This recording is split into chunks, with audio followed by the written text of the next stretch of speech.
ನಮಸ್ಕಾರ ಸ್ನೇಹಿತರೆ ಇಂದು ಗೃಹಲಕ್ಷ್ಮಿ ಯೋಜನೆಗೆ ಸಂಬಂಧಿಸಿದ ಪ್ರಮುಖ ಅಪ್ಡೇಟ್ ಕುರಿತು ಮಾಹಿತಿ ತಿಳಿದುಕೊಳ್ಳೋಣ. ಯೋಜನೆಯ ಫಲಾನುಭವಿಗಳ ಮಾಹಿತಿಯನ್ನು ಸರ್ಕಾರ ಮರುಪರಿಶೀಲನೆ ಮಾಡುವ ಪ್ರಕ್ರಿಯೆ ಕುರಿತು ಸಾಕಷ್ಟು ಚರ್ಚೆಗಳು ನಡೆಯುತ್ತಿವೆ. ಈ ಹಿನ್ನೆಲೆಯಲ್ಲಿ ಫಲಾನುಭವಿಗಳು ಕೆಲವು ದಾಖಲೆಗಳನ್ನು ಸರಿಯಾಗಿಟ್ಟುಕೊಳ್ಳುವುದು ಒಳಿತು.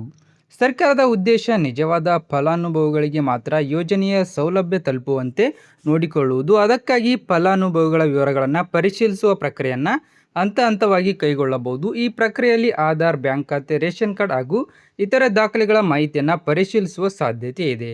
ಆದ್ದರಿಂದ ಪ್ರತಿಯೊಬ್ಬ ಗೃಹಲಕ್ಷ್ಮಿ ಫಲಾನುಭವಿಯು ತಮ್ಮ ಆಧಾರ್ ಕಾರ್ಡ್ನಲ್ಲಿರುವ ಹೆಸರು, ಬ್ಯಾಂಕ್ ಖಾತೆಯಲ್ಲಿರುವ ಹೆಸರು ಹಾಗೂ ಇತರೆ ದಾಖಲೆಗಳಲ್ಲಿರುವ ಮಾಹಿತಿ ಒಂದೇ ರೀತಿಯಲ್ಲಿದೆ ಎಂದು ಪರಿಶೀಲಿಸಿಕೊಳ್ಳಿ. ಯಾವುದಾದರೂ ತಪ್ಪಿದ್ದರೆ ಸಂಬಂಧಪಟ್ಟ ಕಚೇರಿಯಲ್ಲಿ ತಿದ್ದುಪಡಿ ಮಾಡಿಸಿಕೊಳ್ಳುವುದು ಉತ್ತಮ.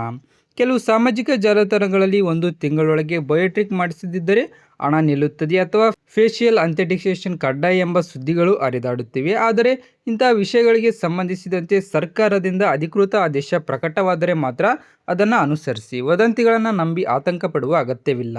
ಯೋಜನೆಯ ಹಣ ಬಿಡುಗಡೆಯಾದಾಗ ಅದು DBT ಮೂಲಕ ನೇರವಾಗಿ ಬ್ಯಾಂಕ್ ಖಾತೆಗೆ ಜಮಾ ಆಗುತ್ತದೆ. ಹಣ ಜಮಾ ಆಗಲು ಕೆಲವು ದಿನಗಳು ಹಿಡಿಯಬಹುದು. ಆದ್ದರಿಂದ ನಿಮ್ಮ ಬ್ಯಾಂಕ್ ಖಾತೆ ಸಕ್ರಿಯವಾಗಿದೆಯಾ, ಆಧಾರ್ ಲಿಂಕ್ ಆಗಿದೆಯಾ ಹಾಗೂ DBT ಸೌಲಭ್ಯ ಚಾಲ್ತಿಯಲ್ಲಿದೆಯಾ ಅಂತ ಪರಿಶೀಲಿಸಿ. ಯಾರಾದರೂ ಹಣ ಪಡೆದು ಯೋಜನೆಯ ಹಣ ಬಿಡುಗಡೆ ಮಾಡಿಸ್ತೇವೆ ಅಂತ ದಾಖಲೆಗಳನ್ನು ಸರಿಪಡಿಸ್ತೇವೆ ಎಂದು ಹೇಳಿದರೆ ಅಂಥವರನ್ನು ನಂಬಬೇಡಿ. ಸರ್ಕಾರಿ ಸೇವೆಗಳನ್ನು ಅಧಿಕೃತ ಕೇಂದ್ರಗಳ ಮೂಲಕವೇ ಪಡೆಯಿರಿ. ಸರ್ಕಾರದಿಂದ ಗೃಹಲಕ್ಷ್ಮಿ ಯೋಜನೆಗೆ ಸಂಬಂಧಿಸಿದ ಯಾವುದೇ ಹೊಸ ಅಧಿಕೃತ ಆದೇಶ ಅಥವಾ ಪ್ರಕಟಣೆ ಬಂದ ಕೂಡಲೇ ಅದರ ಸಂಪೂರ್ಣ ಮಾಹಿತಿಯನ್ನು ನಾವು ನಿಮಗೆ ತಿಳಿಸುತ್ತೇವೆ. ಈ ಮಾಹಿತಿ ಉಪಯುಕ್ತವಾಗಿದ್ದರೆ ವಿಡಿಯೋಗೆ ಒಂದು ಲೈಕ್ ಮಾಡಿ, ನಿಮ್ಮ ಸ್ನೇಹಿತರೊಂದಿಗೆ ಹಂಚಿಕೊಳ್ಳಿ ಹಾಗೂ ಇಂತಹ ಸರ್ಕಾರಿ ಯೋಜನೆಗಳ ನಿಖರ ಮಾಹಿತಿಗಾಗಿ ನಮ್ಮ ಚಾನಲನ್ನು ಸಬ್ಸ್ಕ್ರೈಬ್ ಮಾಡಿ.